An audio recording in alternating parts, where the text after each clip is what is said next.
Beautiful people, it's me, Pamela, on my YouTube. Cho, no, what's the T? Siyahlaziya. Guys, isilo manje, what's going on with Inhlambe Ngaka?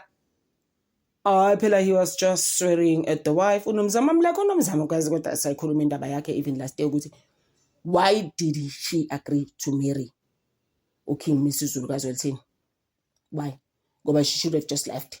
There is a video that I have on News Galo for Days, my other channel, where I was talking about ukuthi nje, I wouldn't have done it, man. If I was there, I would have moved on. Masuzothukwa kanje, Inhlambe Ngaka, oh my gosh, I was just like ngeke. Ngase kanti utshwala bunjani? Amanzi amponjwana, ubrothers, I'm like, sifike nini? And it's not the first time. Yakhumbula futhi uthoka nosisi wakhe. And then he wrote a statement. Even the spokesperson was just like, no, I'm just like, but Leo Ndaba was out there, bruh. Like, what must happen?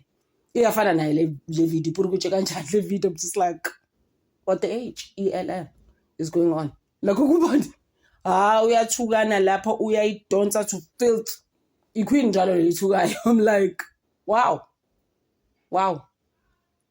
And like I was still saying, this is not the first time Tugana or Mrs. Zulkazwiltin. Guys, like I've never.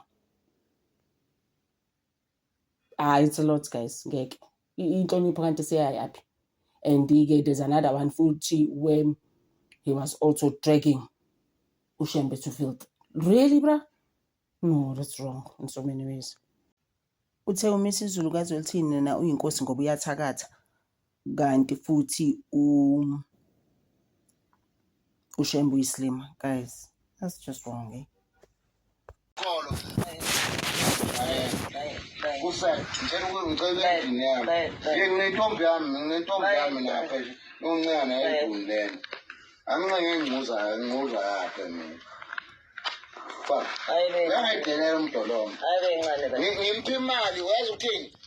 Ngiyagcina uzombonga uhluphe kanjani umfazi ngimfuna aphumile futhi la endlini yami la